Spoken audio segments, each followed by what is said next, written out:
not going to say the name, or I'm going to try not to say the name of the person here. So you're going to have to look.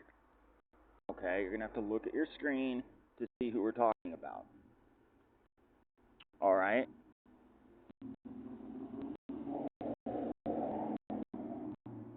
Appellant, who shall be appellant, who shall remain nameless, was convicted August 2001 of drug trafficking in Virginia, where he was sentenced to 420 months imprisonment. 420 months for drug trafficking, folks. Okay, that's just over a year for drug trafficking. All right. While his conviction was pending appeal, such and such was brought to testify on two separate occasions before a grand jury that was investigating drug and money laundering activities in Danville, Virginia area. He was subsequently indicted for perjury based on his testimony. Okay, so he lied to the court. He lied to the grand jury. And this guy's an attorney, too. He should know better. He filed a pretrial motion to suppress his perjurious statement, claiming that they contained a violation of Fifth and Sixth Amendment rights and were the result of prosecutorial misconduct. This court rejected his claim. A jury convicted Kennedy 4 counts of perjury. Okay.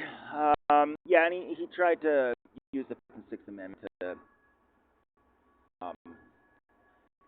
suppress the evidence against him. Okay. A Virginia jury convicted Kennedy of 2 counts of distributing cocaine base and 1 count of conspiring to distribute 5 kilograms or more of cocaine and 50 grams or more of cocaine base. Okay, so I guess what is that, crack? Okay.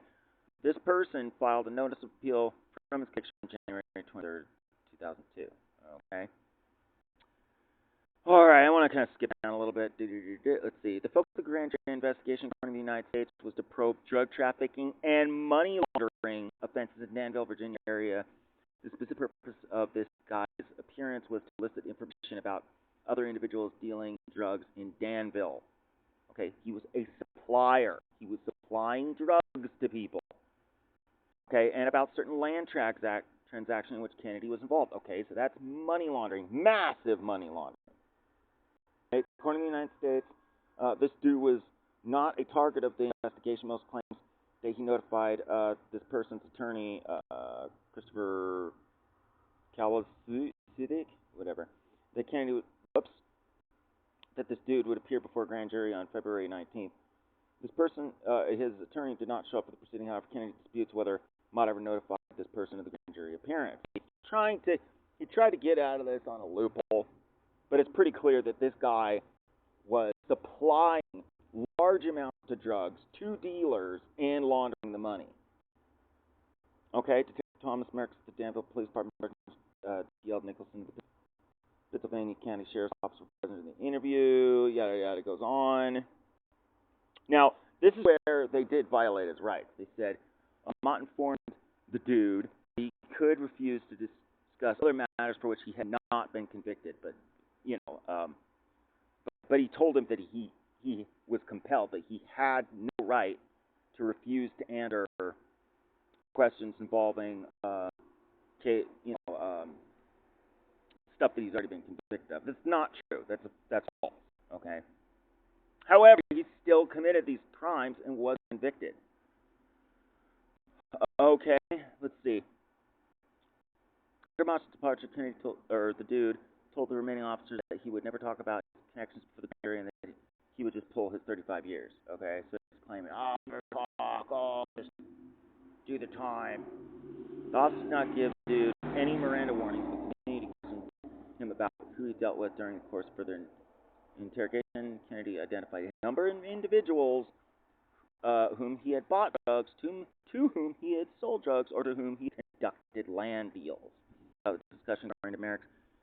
This guy repeated several times that he didn't want to talk before the grand jury and then just serve his time. Okay, so he's not even a good attorney. He's not even a good attorney. All right, and make no mistake about it. You or I were convicted of these sorts of crimes, we would be doing life, right? We'd be doing 20, 30 years, maybe consecutive 35-year sentences. Okay, we would be done. Okay, but this guy is one of the K. Okay, one of America's so-called part of what America's so-called royal family. All right. Now some of the, yeah, I knew it. We should put the T word back in office. Yeah, the T word. The guy that's still going around encouraging people to put poison in their children. Guys, wake up. These are all blue bugs. Okay? They're all personality disorder, demonic entities. Please keep looking to them for leadership. All right? And if you're bristling about that, and you have like a counter argument on the back of behind your lips, before you let that out, tell me, what's the name of your county sheriff? Who is your county sheriff? What is his name, and are they doing his job? Because if you don't even know that, you have no business getting involved in the presidency. Okay, because you're not even looking at the most important elected office. Okay, your state legislature, your county sheriff, these are way more important to you. They affect your life way more, and it's much easier for you to keep them in check. Much easier to keep them in check. Okay. Don't even go there. Okay, don't even come at me with any kind of counter arguments unless you can tell me what the name of your sheriff is. Let me know whether or not you think they're doing a job and provide evidence to support your claim that they're doing a job, or not, or to supply evidence that they're not doing a job. Okay, if you can't do that, I don't want to hear any of your counter arguments. All right, I hope this is clear. Thank you very much and have a great day. And I got to vote Shiva Durai for president. Creating leaders. Okay, before we sign off, just real briefly, the difference between a boss and a leader is a boss keeps you in your place, where what a leader does is the leader creates more leaders. Okay, a leader will teach you how to be a leader. A leader will turn you into a leader. Okay,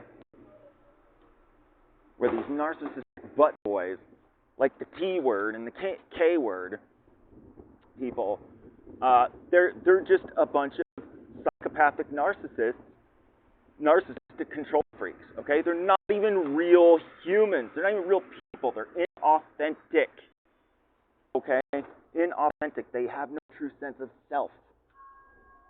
All right, they're vacuous, vacated, empty, shell husks. Okay, we need to stop looking to them for leadership. Okay, we need to look to ourselves and others within our social class. Okay, so the middle class, basically. Bottoms up for leadership. And you'll know when you found a good leader because they're going to do a damn good job turning you into a leader. All right, I hope this is clear. Peace out. And